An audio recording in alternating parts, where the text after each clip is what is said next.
These are the Menendez brothers. Known for committing the most horrifying murder in history, their case stemmed from a series of child abuse moments, hatred towards their own father, and ultimately getting sick of the abuse and retaliating in the worst possible way. What's crazy is how both brothers, even though they were twins, were thinking in a similar fashion and committed crimes that would change the course of their lives. But the narrative on social media is that the two brothers are actually psychopaths and did the murder for no purpose. However, hours of footage reveal that the truth is, well, mixed. So who exactly were these Menendez brothers? What was their motive behind the murder? And who exactly did they murder? And the final question, were they actually really innocent? Subscribe to our channel if you like murder mysteries. Beverly Hills, probably the safest place in the United States, known for having the most extravagant people with lush and lavish lifestyles. On one end, you would think that murders don't really happen here, right? Well, the truth changed way back in 1989 due to these two brothers called the Menendez Brothers. Around 11:47 p.m. at night, the police received a call from someone who revealed that a couple had died in Beverly Hills. They came right on the spot to find out that a shooting most certainly did happen. The whole news then got filled with information about how Beverly Hills, a place that was once known for being a rich lifestyle heaven, has turned into a murder scene. The murder was done so sneakily in the million-dollar mansion that no clues or suspects were found. This was the murder of Jose Menendez and his wife, Kitty. Shortly after, the news spread across the whole family, and things got quite intense. After the police went to the scene, they found out that Jose's back skull had been blown off and his brain had fallen out on the floor.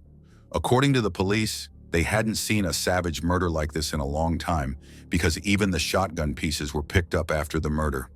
Now enter their 19-year-old son Eric and 22-year-old Lyle, who said that they found their parents' bodies after a night at the movies. Shortly after, the police started suspecting the two sons' lavish spending, which became a matter of darkness and painted a whole new picture. But as the police monitored the two brothers, they found something even more interesting. Within just a few months, the brothers lavishly spent thousands of dollars without remorse. And it felt like everything was now trying to make more sense. It happened slowly but surely, but things got really into place, and there was only one job for the police: to make the two sons admit their guilt. You see, the Menendez family was wealthy and well-adjusted, which didn't make anyone suspicious about the sons because they had almost everything they ever wanted. But behind their luxurious lifestyle, the truth was just different. Moving back to the investigation, after 6 months, the two brothers bought luxury things like sports cars, Rolex watches, designer clothes, and many others. The investigators became aware of this interesting habit of the sons and carried out the investigation with even more care. But then, a new character, Dr. Jerome Oziel, came into the picture.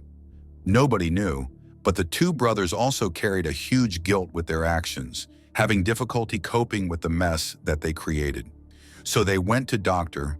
Jerome Oziel, a therapist, as a way to alleviate their guilt and start living life as normal. However, to process all the trauma and the guilt, the younger brother Eric confessed to the therapist that he committed a murder with his brother. While the older brother Lyle was more calm and composed, Eric just couldn't really grasp the whole murder scene in his mind. So after Dr. Oziel found out what kind of a messed up situation they had created, he secretly started filming their sessions, even if it was not actually allowed for therapists to secretly film their clients. Even into the case, the tapes were case-changing, but also provided a lot of legal challenges, which we will talk about later. So after getting footage from the brothers, Dr. Oziel provided all the evidence to the police, which caused Lyle and Eric to be arrested with the murder of his parents in 1990. At first, the prosecution argued that the brothers were motivated by greed with a sick intention to inherit all of their parents' multi-million-dollar real estate. However, in defense, things got a bit too different than they should have been. In the documentary, the deep exploration of the brothers' family relationship has painted a different picture. The reality? Well, it is mixed. Some people say that it was their history of abuse that led to the murder, while others say that the brothers were just lying. When they were taken to court, the defense said that the two kids endured years of emotional, physical, and sexual abuse at the hands of their parents. Jose, even though he felt quite a loving parent, was nothing but an abusive and controlling man who was obsessed with success and perfection. Moreover, even though their mother, Kitty, was good, she was still neglectful and scared of her husband, so she would just use the blind eye strategy to ignore all the pain that the two kids were going through. When going towards the defense side, they claimed that the murder didn't actually happen due to the achievement of some extraordinary lifestyle, but in a fit of panic because Jose and Kitty were planning to kill them to cover up their abuse. Then came the trial in 1993, when both brothers went with a separate jury. Their defense attorneys both argued that the brothers were afraid to live their lives experiencing abuse from their father, and they both told the jury that their father did threaten to kill them if they didn't keep the abuse secret. However, this trial was quite tricky because the prosecutors laid out a conclusion that the killings were just planned so they could take their father's wealth. This resulted in a big deadlock, and there was no verdict whatsoever. Then in 1995, things changed again as the brothers went through a retrial. This time, both brothers were charged with first-degree murder and got sentenced to life in prison without the possibility of parole. Since then, the brothers have been model prisoners and didn't create any problems in their jail time. In the documentary, many people empathize with the brothers, saying that they were telling the truth.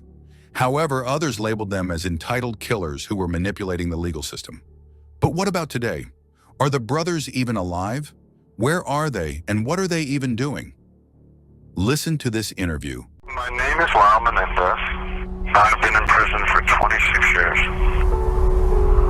I am the kid that did kill his parents, and no river of tears has changed that, and no amount of regret has changed it. It's been decades since the brothers were in jail, and after their arrest, the brothers were sent into prisons in California, where they remained for a decade. Both brothers are not spending life behind bars and have also participated in educational programs, along with mentoring fellow inmates. In 1997, Lyle married Anna Erickson, but they divorced in 2001. Then in 2003, he married Rebecca Sneed, who was a magazine editor. But then, after 22 years apart, both brothers, Lyle and Eric, reunited when Eric was transferred to the Richard J. Donovan Correctional Facility in San Diego, California, where Lyle was. They were placed into the same unit and were also allowed to spend time together. Even to this date, both brothers are serving their life sentences in jail without the possibility of parole, which had the viewers getting mixed feelings. There were two ends of the spectrum, the supporters and the non-supporters. According to the supporters, many victims also came forward on social media, online forums, and websites saying how difficult it is and they understand the tough situation the brothers have been in. On the other hand, we also have a group of people who believe both Lyle and Eric were mastermind killers who killed their parents just so they could get the wealth. But well, the dead cannot speak, and even to this date, this murder is mysterious. But when we look at all the evidence, the therapy, and the facts from the interviews, there is some truth to the fact that the two kids were suffering from excessive child abuse.